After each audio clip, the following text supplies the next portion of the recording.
Hello, and welcome to Concepts of a Podcast. We don't have a podcast, we have concepts of a podcast. Please like, comment, subscribe to us on YouTube. Please rate us 5 stars on Spotify and do the poll on Spotify.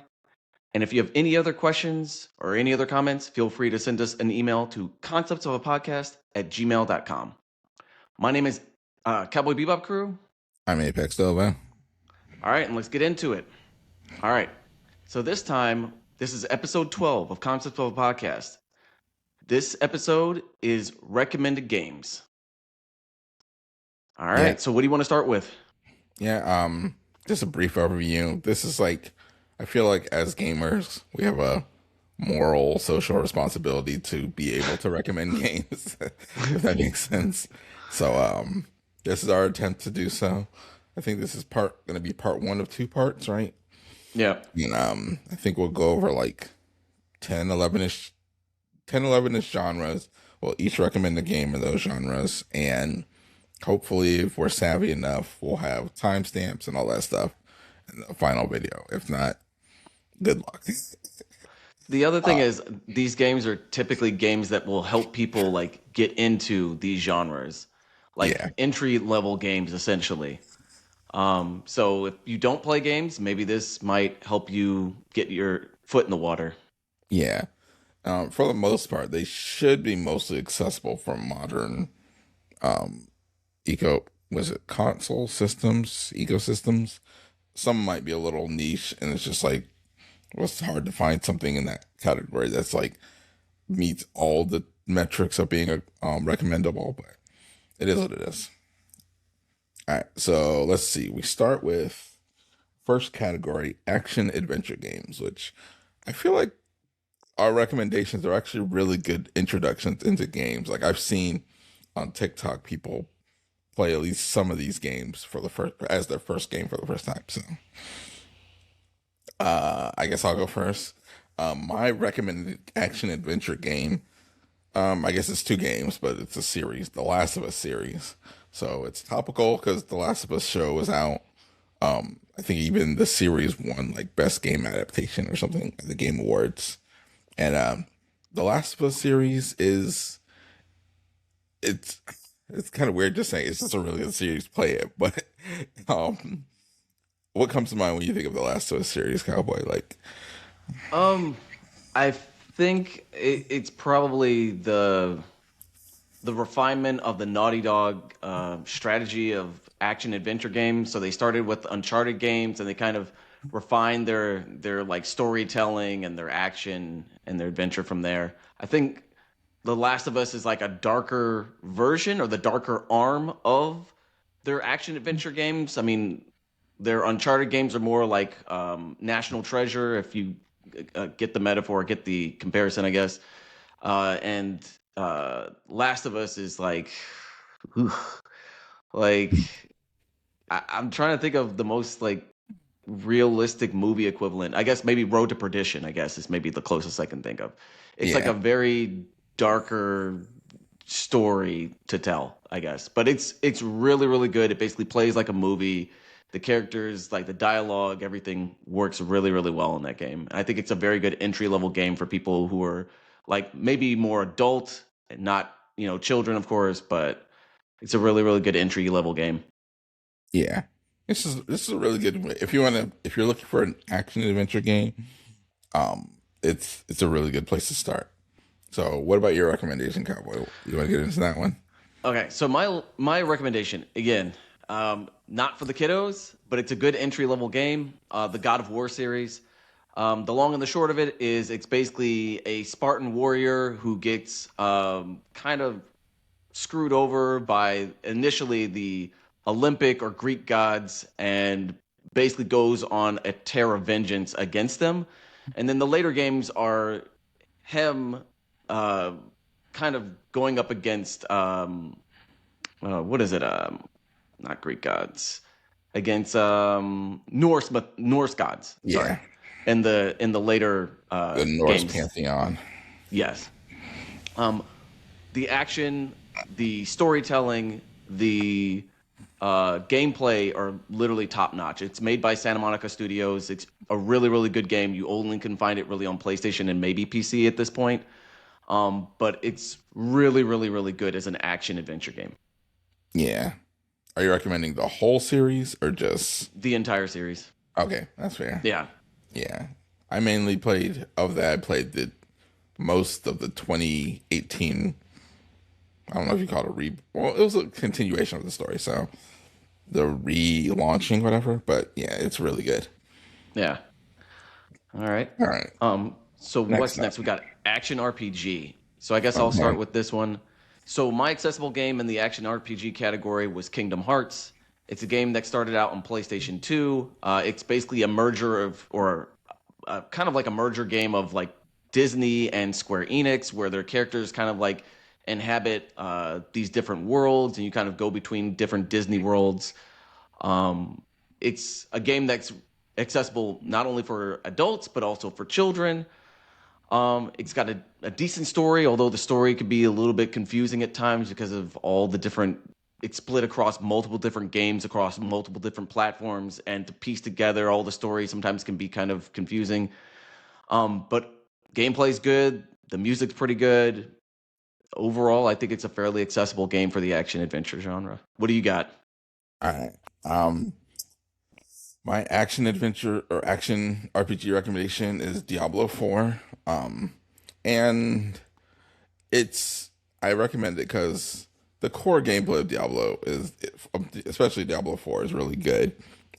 It's really accessible. You can access it on like Xbox, PlayStation, Steam, and also it's got crossplay. So if you're looking to play with others, it should be fairly simple to set up with other people. And it's a simple enough game. It's got a pretty good story. If you wanted to get into the Diablo series in general, I don't know if you can really get into Diablo 1 easily, but Diablo 2 has a remaster. Diablo 3 is still out there. But if you want to just try just a single action RPG, I'd say Diablo 4. It's not too complicated. Like you can basically get through the game playing how you want.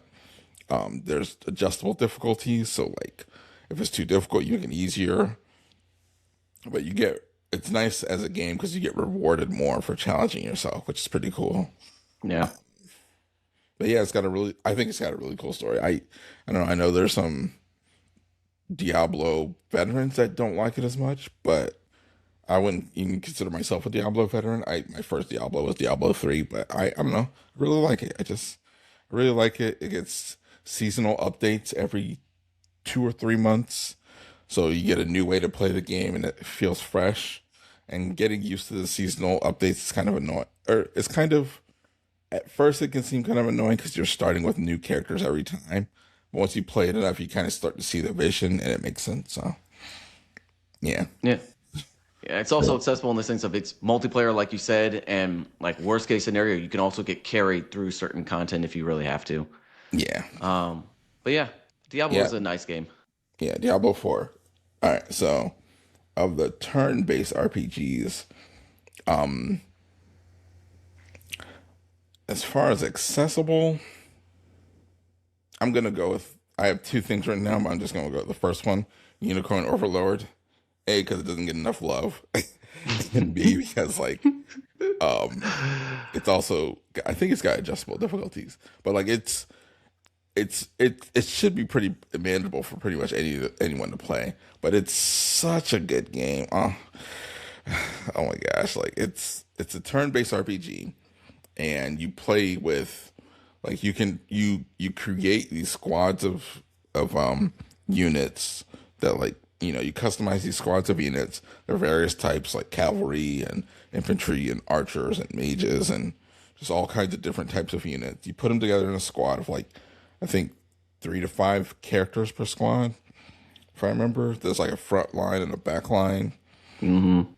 and your squads fight other squads, and it's kind of was it kind of real timey? It was kind of real timey where if you know Ogre Battle at all, but you probably don't if you're looking for recommended games. But if you do know, it's basically your squads move on the map kind of slowly but in real time, and they engage with enemy squads and they fight it out.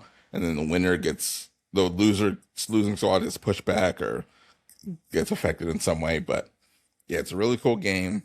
It's available. It's not available on Steam, but it's available on PlayStation, and Xbox stores. So, and I think Switch as well. It's a really cool game though. It's super. It's such a really good game. It's super addictive. So, all right. What about you, Cowboy? Yeah. Yeah, I think it's a solid game. My game that I chose for accessibility was Persona 3 Reload, which is basically a remaster of a game that came out in the early 2000s. I think it might have been 2006, I believe, but I could be wrong. It's made by Atlas, and basically it's the third, I believe, the third game in the Shin Megami Tensei series, uh, which is the Japanese title for it. But anyway, I think it's an accessible game because it's a turn-based RPG. It's basically kind of like a more mature version of Pokemon. So basically, you go as a Persona user. Persona are kind of like your Pokemon, I guess, in this sense, where basically you can summon these things. They have different abilities. They have different elemental weaknesses or strengths. And basically, you're trying to like go through a story, kind of a darkish story, to try and figure out what's going on and stop whatever it is that's going on, right? But it's fairly accessible. It like shows you the ropes. It kind of teaches you the mechanics of the game, and I think, looks really nice. It looks essentially like an anime. I think a lot of people probably could get into it if you like anime and or video games, and it's fairly straightforward, I think. Okay. Um, but yeah, I think it's a pretty accessible game, I think, overall. All right. But if All you're right. young, then go for Pokemon. Like, Okay. As because a this turn-based game, game. yeah, because this game does have some, mature-ish themes or mature-ish visuals where people are like specifically putting Yeah. guns to their head to get their, persona to come out. Um, Well, but kids just got to get their weight up. They'll wow. if they want to play, get their weight up, and then they can play. Yeah, this is not for children. So if you're looking for a game for your kid, this is not it. Yeah. All right. You want to go into the next category? All right. Next category is MMO, so massively multiplayer online games. All right. All right. So do you want to start with yours? Yeah. So my MMO that I recommend is Final Fantasy 14. I recommend it because if you're looking for a game to try, it's nice because you can try it for free for as long as you want, as long as you don't pay a subscription at any point. And there's a lot of bang for your bucks, even though you're trying it for free. You can play through, I believe, up to right now, up through the full base game and the first two expansions. So that's like a ton to just try out. As a recommendation, it's just a ton of stuff you can try out just to see if you like the game. But it's just a fantastic game, one of my favorite games of all time. And yeah, as an MMO, it's definitely worth checking out. It's got a great story. I know if you look into the news and stuff about it now, people didn't like Dawn Trail too much, but even then, it's like um, Dawn Trail was hit or miss for various reasons, but I don't think that takes away from how good the Endwalker saga was, which is the first saga in the game, which is the base game and the first four expansions, I believe. So yeah, it's really good. Okay. I got really not too much to say on that since I didn't really play Final Fantasy 14. I played it a little bit, and what I played, it was a good game. Maybe not my Yeah. cup of tea, but a good game nonetheless. My game is Towerborn. So basically, Towerborn is kind of like a game by, I think, Stoic, the developer Stoic, and I think it is kind of like a hybrid between a beat 'em up game and MMORPG or a massively multiplayer online RPG. Um, if you like beat 'em up games like Final Fight or Streets of Rage, it's a solid game to play. Um, it's up to 4 players online, and basically you just basically grind it out, get loot, upgrade your loot, and like keep enjoying fun with friends, I guess. Yeah, it's pretty. It's not super complicated, but it's still very fun even in its simplicity. It's just Yep, really cool. I think it's available on Game Pass for free still. I believe So so. Yeah, yeah, Tower and Born's on a great PC. game. Yeah, on PC as well. And Final Fantasy 14 was available on I think pretty much every platform except Nintendo platforms. Um, which yeah. All right. Um, let's go into the next category. Souls likes. Recommending a Souls like is weird because you kind of have to be ready to get into like you need to go in with some level of resolve, and if you're trying to like get into gaming, Souls like may not be the genre to start with, but if you're looking for to get into gaming and a Souls like, for me, the game I recommend is Elden Ring because it's like peak Souls like basically. It's peak Souls like, but it's also pretty like well, it's available on a lot of current platforms, and um yeah, basically those are the two biggest things. It's super fun, hella addictive, huge map. You can play how you want and explore how you want, and yeah, it's super fun. Yeah. I think the other thing with Elden Ring is there are multiple ways that you can play this game. Like you can play it co-op, you can play it with summons in game to make like battles a little bit easier. You can do different things to kind of mitigate the difficulty if you really have to. And that's Yeah, part of the reason why, like for me, I recommend Bloodborne. I think honestly, any of the Soulsborne games except for maybe Sekiro is basically, I think, fairly accessible because again, you can always do co-op and your co-op partner can technically carry you if they're yeah, good enough.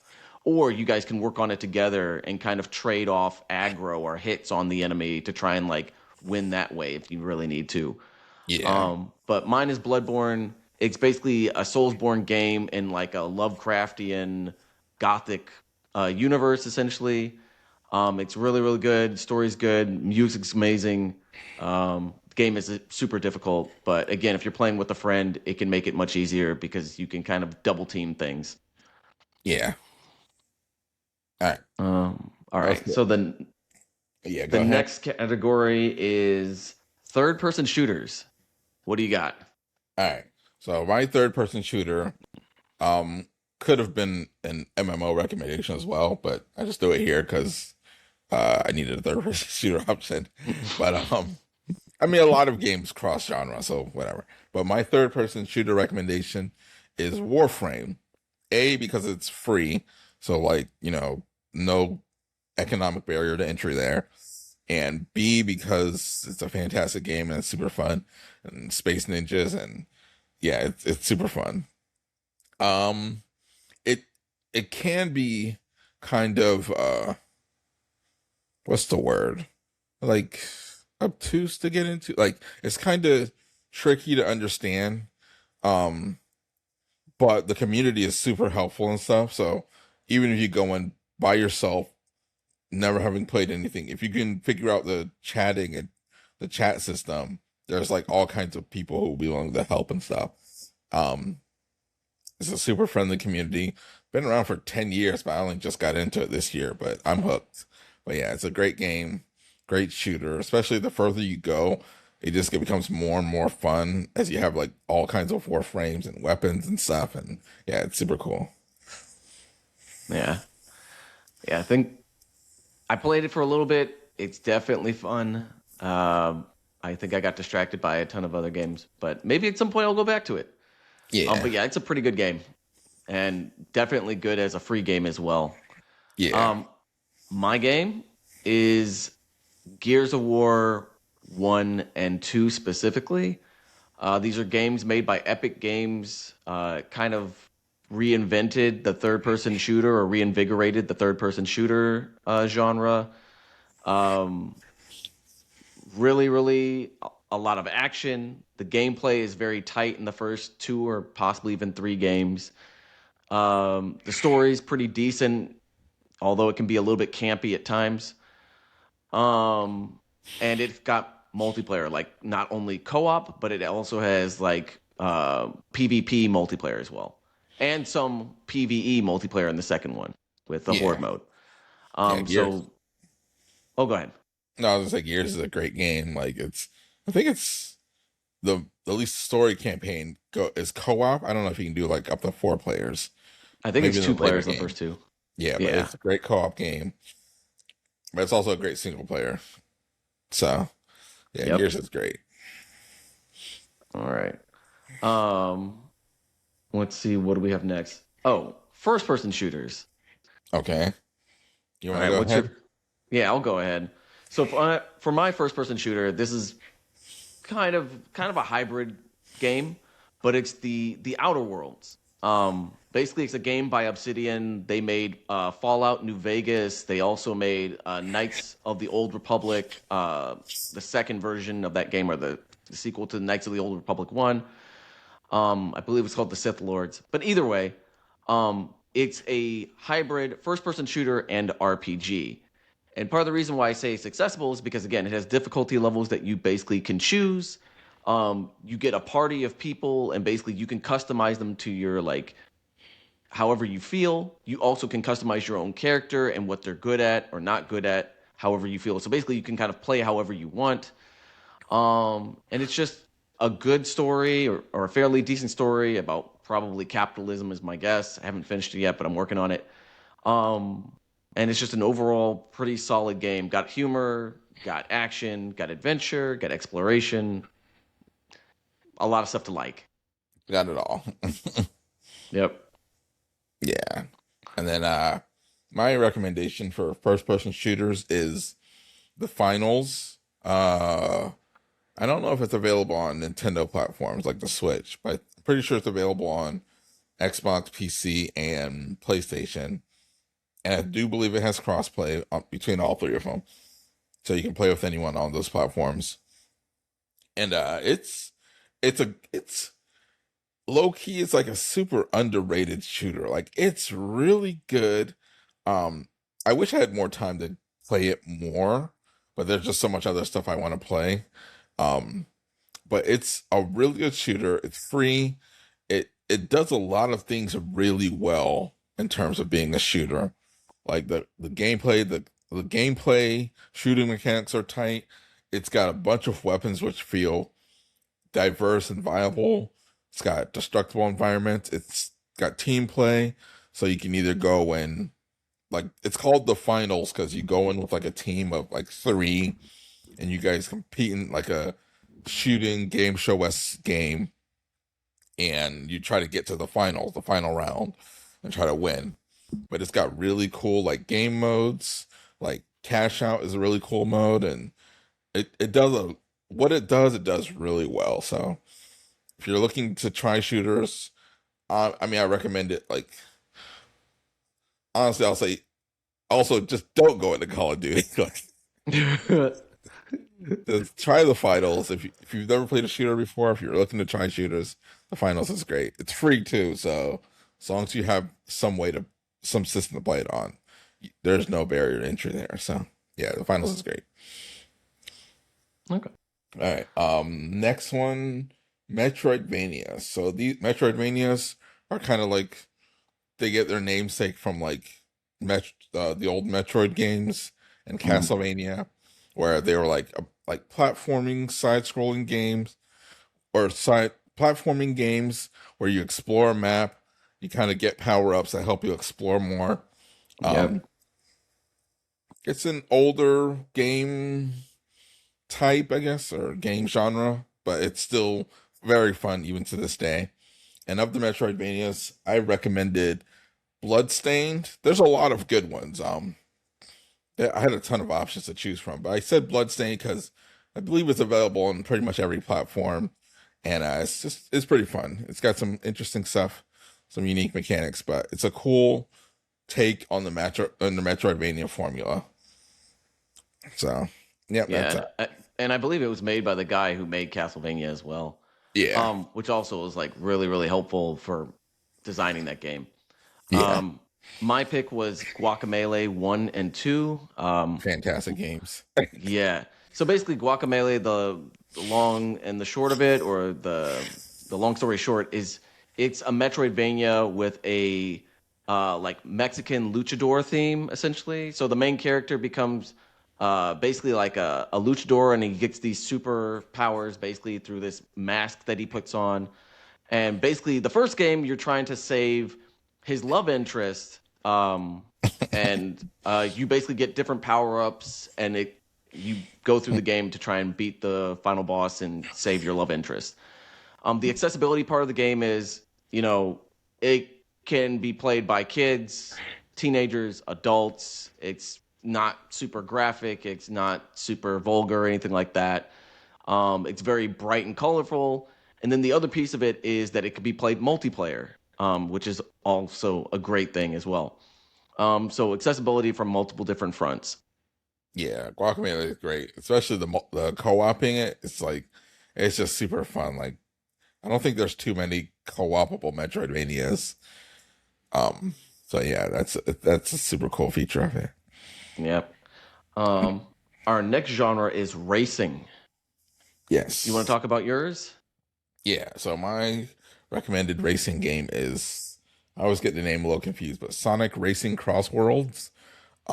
It does Mario Kart right in this current era of Mario Kart games.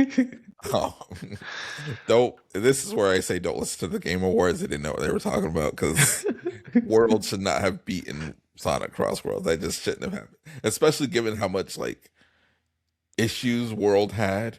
I'm like, no, I don't see it because Sonic Yeah, Racing Cross Worlds is fantastic.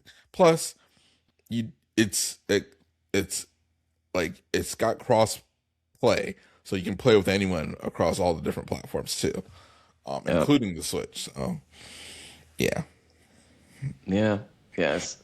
Sonic Crossworlds was a really, really, really, really good game, and it's yeah, just I don't know. We'll get into the Game Awards a little bit later, but yeah, I've also got my issues with Sonic Crossworlds losing to Mario Kart World, but whatever. My game, um, is basically the Burnout series. So the most recent, I think, was Burnout Paradise, I believe. That one is still available on PlayStation, Xbox, I believe PC. I'm not entirely sure about the Nintendo Switch or Switch 2, but maybe on their digital store.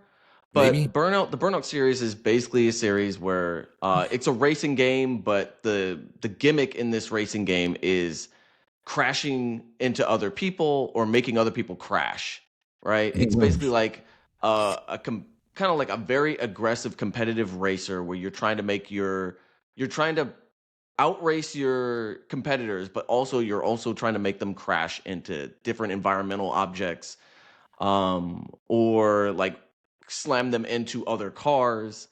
And whenever you do that, you get like a nitrous boost where you can go even faster. The other thing is it makes you race very aggressively in the sense of like racing against traffic makes you race even faster, makes you get more nitrous buildup, and you can go even faster.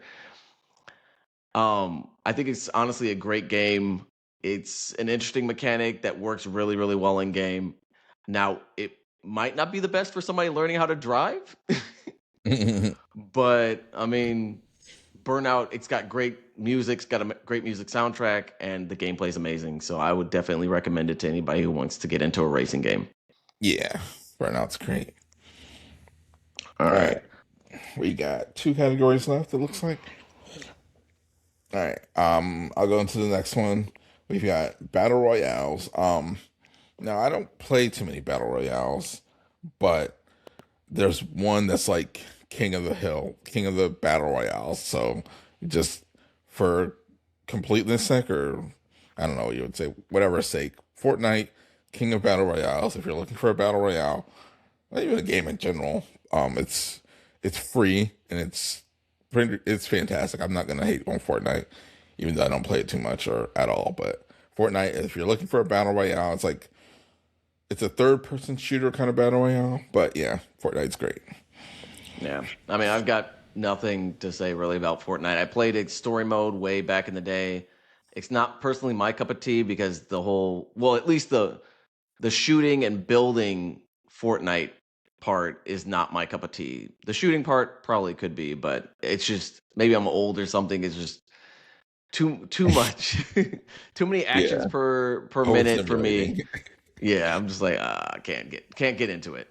But My game for the battle royale is Apex Legends.